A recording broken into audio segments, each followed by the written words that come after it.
Let's take you back to 2005. During this time of animation, anime was starting to increase in popularity and titles, while Western animation was starting to decline. Cartoon Network hadn't been as good as it used to be, and the only decent show on it was the OG Ben 10. Disney was too busy with its live action shows and straight to DVD sequels. But one studio, though, rose above the rest, and that was Nickelodeon.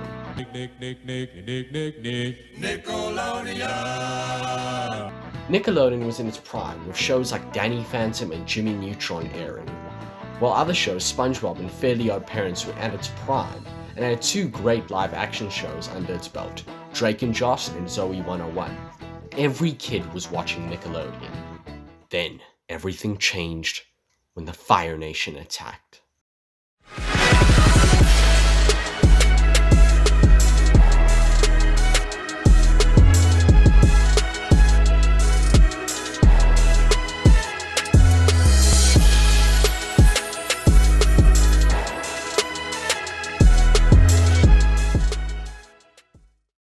On February 21st, 2005, the first episode of Avatar: The Last Airbender aired on Nickelodeon, becoming one of the greatest shows to ever grace the platform. Although I had not had the privilege of watching it when it first came out, I had the privilege of watching the show in 2013, when it was showing reruns in preparation of the sequel, The Legend of Korra. I remember absolutely being fascinated with the idea of bending and the Eastern influence as I had just started watching anime. And my third time around watching was absolutely amazing, realizing how far ahead of its demographic this show was, and being amazed Nickelodeon could have produced a show like this. The show had an interesting concept that had never been explored before in a fantasy series, with the idea of 4 elements as a magic system, and the avatar who could control all these 4 elements. It had great characters with flaws and developments, such as the redemption of Zuko, and we watched the maturity of Aang. A central conflict driving the story, which was the Fire Nation war with the rest of the nations, and it was one of the very few good Eastern fantasies. A modern tale of West meets East. Avatar: The Last Airbender is like Harry Potter and Lord of the Rings meets Princess Mononoke. Avatar: The Last Airbender, through and through, is a fantasy epic. But what sets it apart is, unlike most of its fantasy counterparts, it isn't inspired by European history and mythology. Avatar: The Last Airbender takes its inspiration from a multitude of Asian cultures, primarily China. From the art style being anime inspired, to the bending being forms of martial arts, to the core philosophy and themes. This gives Avatar: The Last Airbender a unique title of an Eastern fantasy epic. Eastern influence is seen in the setup of its nations and cultures, down from the anime-inspired art style, to the language they use being Chinese, and the way they dress, their names and philosophies. They even hired Edwin Zane, the vice president of the Group of Media Action for Asian Americans, as a consultant to make sure that they weren't doing anything wrong and handled everything in a sensitive manner. Each nation is inspired by one or more Asian populated countries, giving the world a realism that is not seen in any other shows. The closest coming Game of Thrones with its Western European geography and culture, and The Witcher with its Scandinavian influence and monsters. Through this, the creators create a world that feels real and alive. They successfully create well-developed characters that you can empathize with, each having their own problems and unique arcs, all while tackling heavy and dark themes such as morality, responsibility, imperialism, war, and genocide. Each nation tries to reference a mix of cultures. The Water Tribe, from first glance, in its geography and clothing, is clearly that of the Inuit people.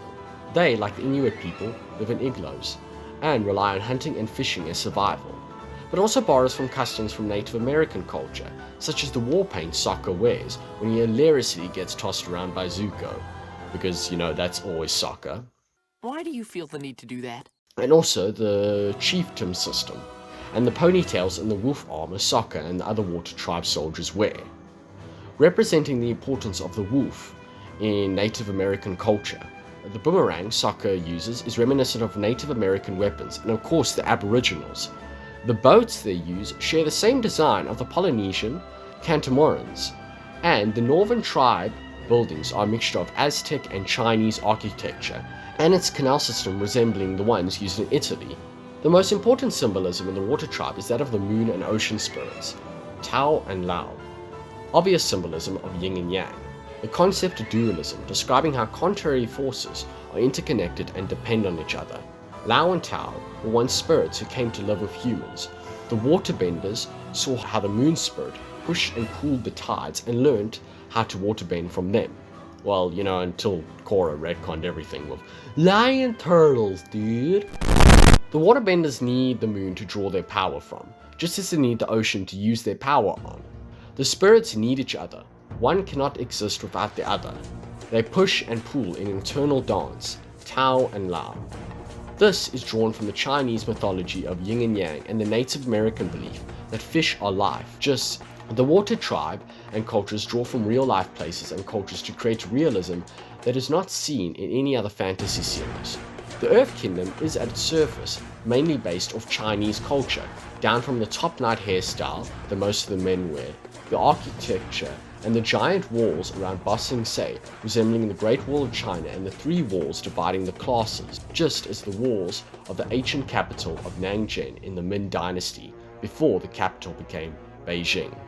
Government of Ba Sing Se even resembles the government of the Ming Dynasty, using propaganda and secret police just like the Dao Li and Avatar The Last Airbender maintain order by eliminating tension by erasing the wall outside of the walls. The Fire Nation is often compared to imperialist Japan, the geography resembling a mix of Icelandic, Hawaiian, and Japanese geography. The Fire Nation's imperialism and expansion of its empire represents the Japanese imperialist expansion before and during World War II. Their military attacks is even based off Japanese, such as the scorched earth policy and surprise attacks. The Fire Nation propaganda justifying its imperialism is also similar to that of Japanese during World War II, as the Japanese Empire used ideological constructs such as the Great East Asian Conspiracy Sphere to justify invading China and conquering South Pacific, just as the Fire Nation has invaded the Earth Kingdom and water tribes. Both Japan and the Fire Nation censor their past atrocities. If you read a Japanese history textbook, Japan barely goes into detail about World War II and the horrors they caused. Similarly, the Fire Nation blatantly changes the facts of their crimes, such as the genocide of the air nomads in their school system. Like the Japanese students, the Fire Nation students are not fully aware of its horrors their country caused. In many other ways, the Fire Nation represents China at its cultural height, while the Earth Kingdom represents its decline. The Fire Nation temples exact replicas of the Chinese pagodas, and the Fire Nation throne room armor and weapons that of Chinese design. While the Fire Nation Royal Palace in the Ember Island House is based off Taiwanese architecture, the clothing is a mix of Chinese, Korean, and Taiwanese clothing. The Sun Warriors, the first firebenders, resembled the qualities of the Mayan and Aztec cultures of Central America, who were particularly famous as sun worshippers, while their buildings inspired by Hindu and Buddhist architecture. The dragons, the creators of firebending, designed off Asian design and belief that dragons were the creators of many things and benevolent gods who helped the people in Asia. The air nomads were primarily based off Tibetan and Shaolin monks, with Buddhist and Hindu influence. Many Buddhist and Hindu groups practice vegetarianism, a trademark of the air nomad culture. The air nomads were a monastic culture. Their bald heads, clothing, and meditation practices closely parallel real-life Buddhist monks. The idea of Aang as the last of his people, the Avatar, is taken from the Buddhist belief of the Dalai Lama. Aang was the reincarnated spiritual leader of his people, and the Tibetans used a set of toys to find the next Dalai Lama, just like the air nomads used toys to find the next Avatar. Aang's clothing in Season 1 and Season 2 closely resembles the saffron robes of the Shaolin monks. These were in turn based off the robes of the Buddhist monks who visited from India. In Season 3, Aang wears the clothing like the Dalai Lama. In Buddhist tradition, the right arm of the Dalai Lama is always kept uncovered, and Aang's mentor was named Monk Gyatso, and his son, Tenzin, which is the real name of the 14th Dalai Lama. The architecture of the air temples resembles real-world brick pagodas like the famous pagoda forest of the Shaolin Temple in China. All the nations in Avatar The Last Airbender are constructed from real-world examples, giving Avatar realism not seen in any other shows. It does not feel out of place at all, and it feels like we're walking through our history books. And now Japan really does have anime powers, and monks are just windsurfing Jedis, dude. The culture side most obvious of its Eastern roots is in the magic, the bending everyone uses. It's not just this ordinary punch punch big laser gun pew pew thing, but the bending is grounded to give it a sense of realism and give the soft magic system rules. Every bit of bending is an extension of real-world Eastern martial arts, and it makes the bending so cool. The 5 elements were first developed in India and the 5 classical elements of Hinduism and Buddhism, earth, water, air, fire, and ether, have been influential in the development of the show, providing the backbone of the 5 elements seen in the series.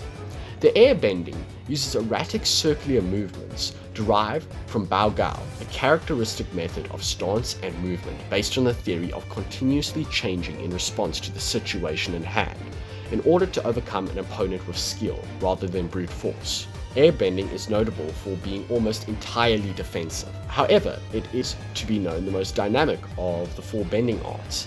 Airbenders can overwhelm many opponents at once with large and powerful attacks that can prove fatal. However, due to the pacifist nature of air nomads, such attacks are rarely used. Aang won't even kill Ozai, literal cartoon Hitler. Waterbending uses slow, flowing movements of Tai Chi. In real world, Tai Chi in the martial practice of Tai Chi Chuan is classified as an internal style, which means that it emphasizes refinement and relaxation, both in aggression. It emphasizes alignment, body structure, breath, and visualization. Combat forms of waterbending revolve around these styles of Cheng and Wu, self-defense and fighting respectively, of Tao Chi. Iroh, when discussing waterbending to Zuko, talks about how it flows through the body. It is calm and erratic. Waterbenders can heal those by using the water as a catalytic for manipulating chi parts of the body. Tai Chi is said to have many health benefits, particularly in non-martial realm of Tai Chi. This form focuses on developing and balancing one's chi. Katara literally brings Aang back to life from the dead when Azula yoinks his back, and bloodbending is based off the style of fighting called Chi Na, a technique that focuses on controlling and locking one's limbs and joints, aka exorcism. The earthbending uses firmly rooted stances and powerful strikes of Hungar. In real world, Hungar is an external style, which means that in its art it emphasizes the use of defense before refinement and relaxation. Earthbending is facing things head on with powerful strikes and brute force.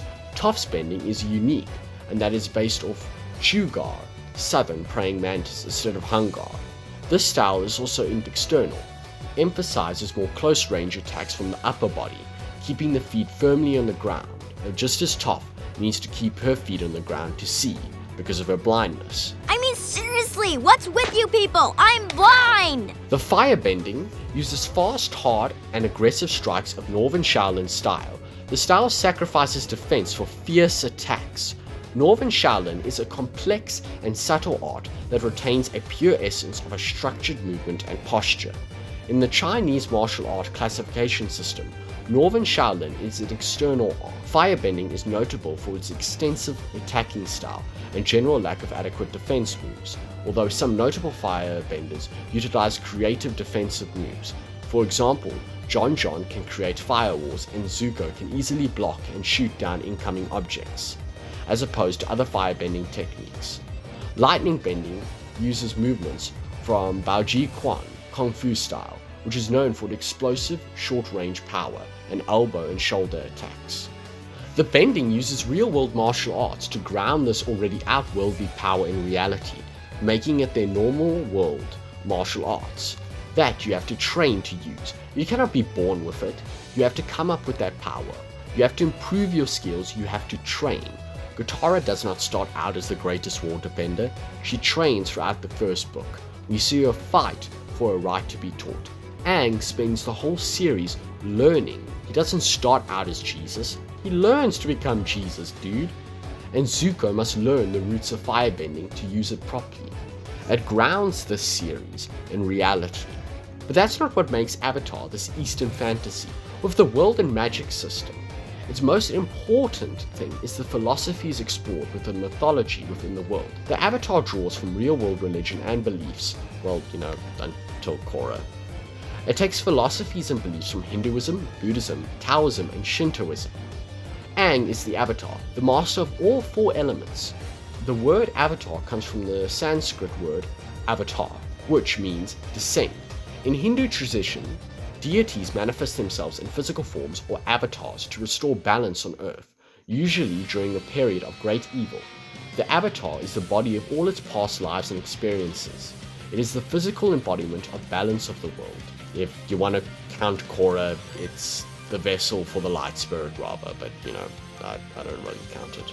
The 4 elements in Avatar are the same ones used in Hinduism, even in the same order repeated, just as the Avatar spirit causes the Avatar to reincarnate in the next nation dictated by the cyclic order: fire, air, water, earth, but except for the 5th element, energy.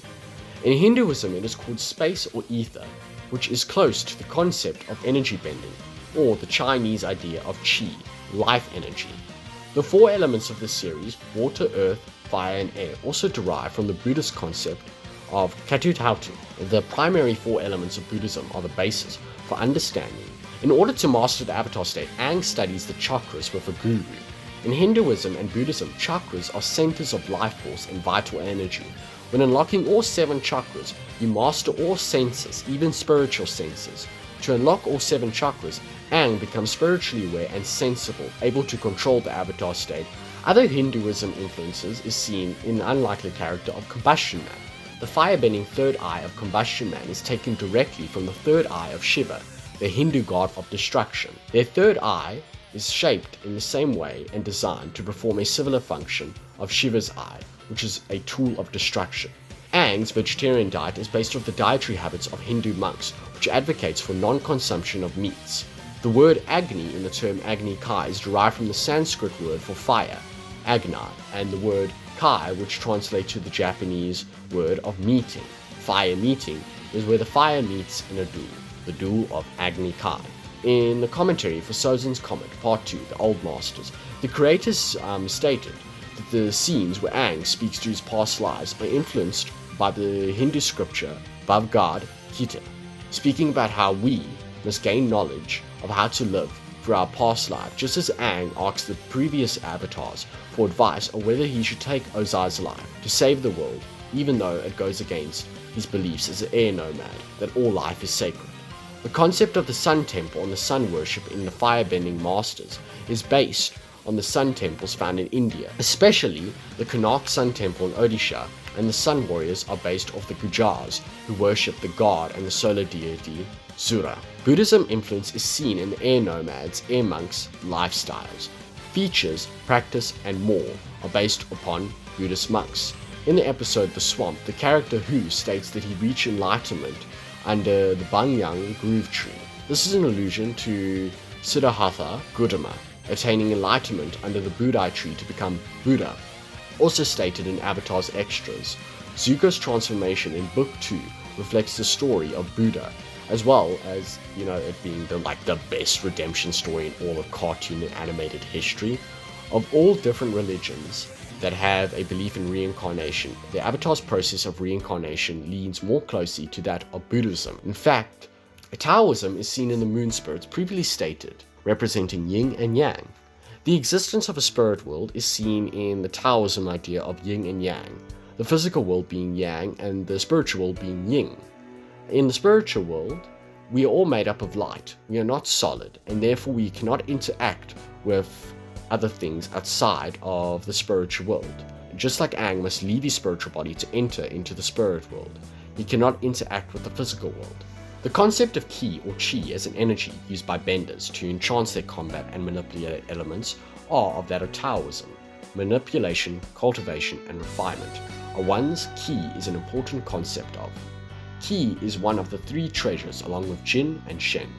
In religious Taoism, Shintoism influences the idea of nature. The diverse nature spirits that interact with the people of the Avatar world are reminiscent of the Japanese kami, which means god. They also resemble nature spirits worshipped by tribal cultures. Many spirits resemble those seen in Studio Ghibli's movies and Japanese tales of yokai and oni, or demons. Most of the good guys in Avatar are shown to have a respect and reverence for nature. Respect of nature is one of the 4 affirmations of the Shinto spirit. All life is sacred, especially nature. Instead of going for a typical fantasy series route with dragons terrorizing people, battles of Abrahamic good and evil, wizards and knights, and Western influence, Avatar The Last Airbender does something special and executes in such an imaginative way, with important real-world themes and believable characters. The creators wanted to make something unique and something that would be talked about for years after. This choice to make it an Eastern fantasy made it one of the most interesting concepts that I have ever seen, and great writing made Avatar one of the greatest shows animation produced. Hey guys, I hope you enjoyed the video. I know I had a lot of fun rewatching the series for this video and reading up a lot about the cultures that built this world. Avatar has been a series close to my heart since I was a little kid, and one of my favorite non-anime cartoons. I really hope you enjoyed, and I know I'm probably going to go for a 4th watch after this, as it has just hit Netflix. If you enjoyed this video, please like and subscribe, and that would be greatly appreciated. Please share and stay safe at this difficult time. Weeb out.